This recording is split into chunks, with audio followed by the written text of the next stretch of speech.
Do you understand how dark it is? How far down the line we are? How late it is?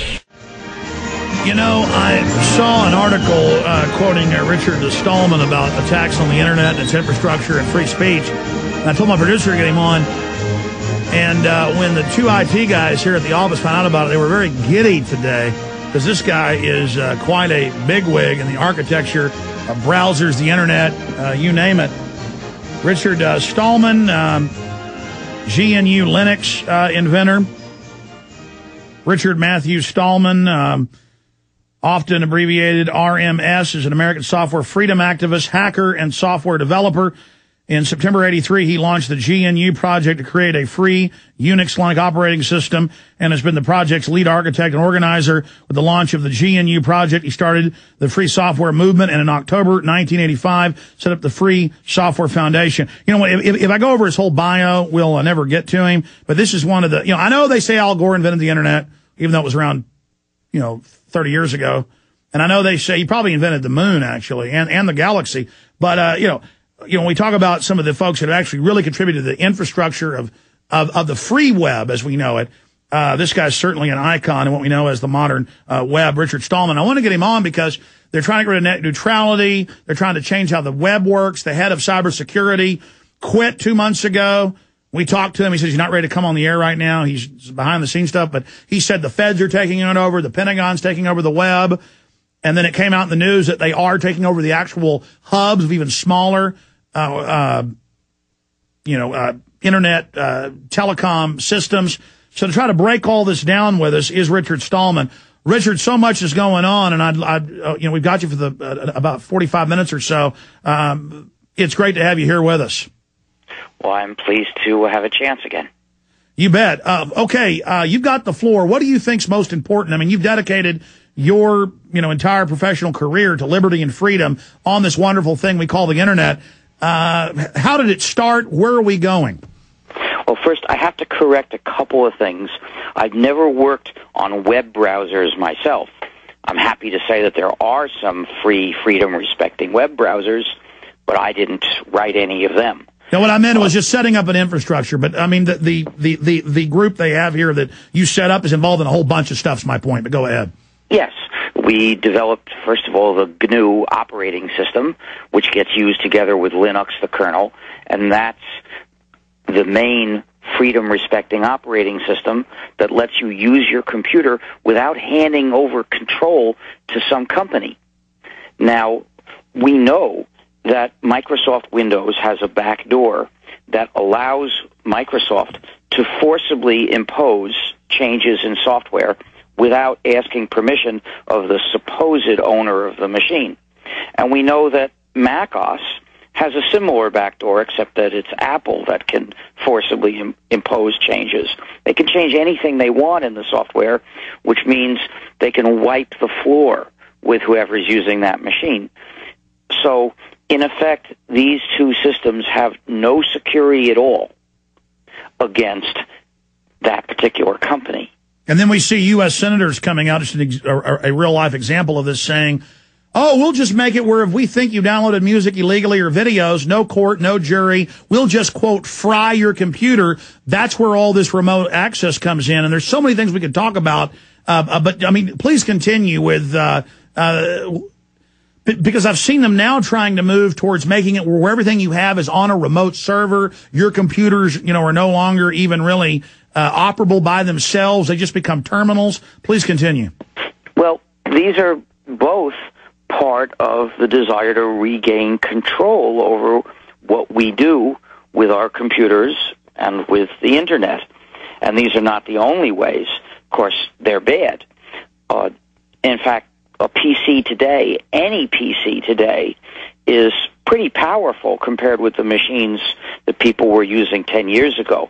And the disks that they're making today are so big, why would you ever feel you need to store your data someplace other than in your own computer or your own office or your own bedroom?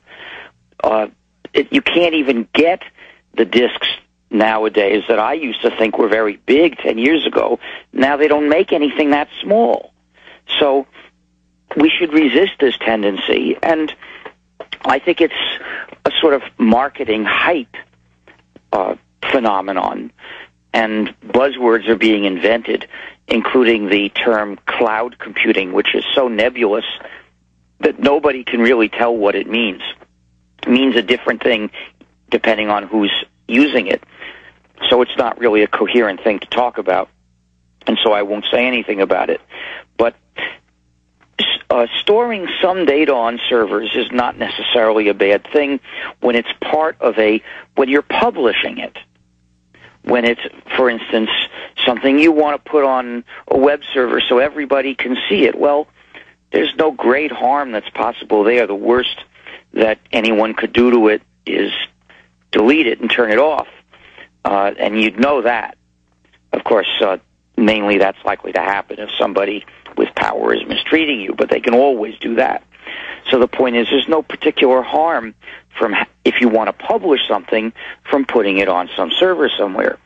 But when you don't want to publish it, then the only way to keep it privately is to keep it in your disk. Well, and to use your copy of free software to do your computing. Well, Mr. Stallman, you know, we can kind of get into the detailed minutia of this, and I want to do that in the limited time we have with you today, and we respect your time.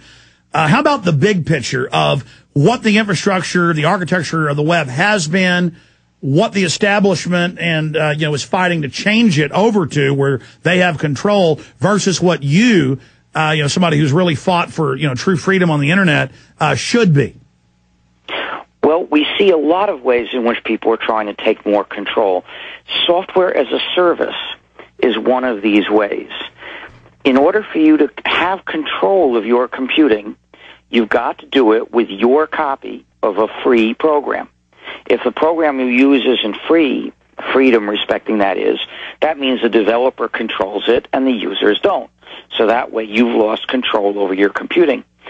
But if you're doing your computing in somebody else's server, you've also lost control, because that means you're using his copy of the program, whatever program it is, not your copy. So he has control over it, and you don't. So the way to prevent that from happening to you is insist on doing your computing in your computer with your copy of a free program. Well, here's an example. I was talking to an IT person for the biggest grocery chain in the nation. They have, I think, 25 different chains under them.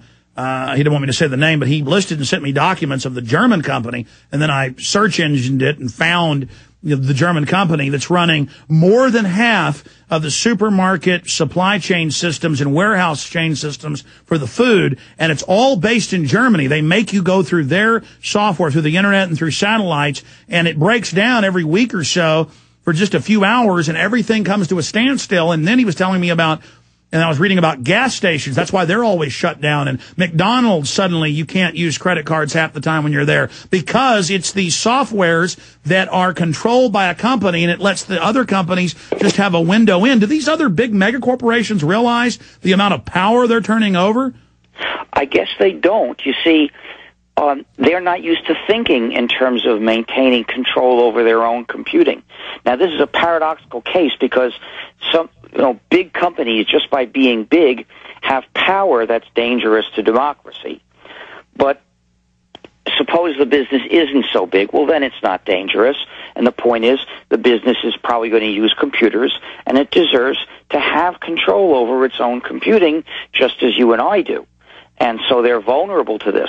But the propaganda of business says, just think of short-term profit. Don't think of anybody's long-term interest, not even your own.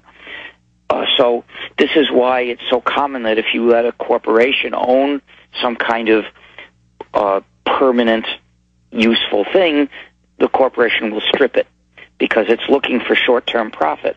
That's one of the problems of our economic system that we have wedged ourselves into.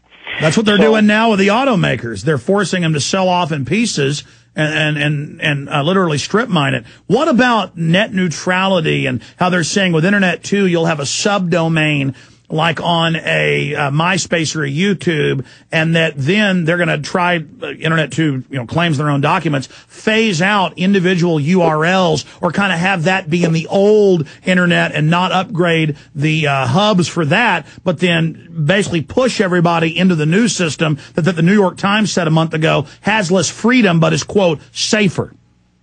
I don't know about this, but I know a lot of people will fight it.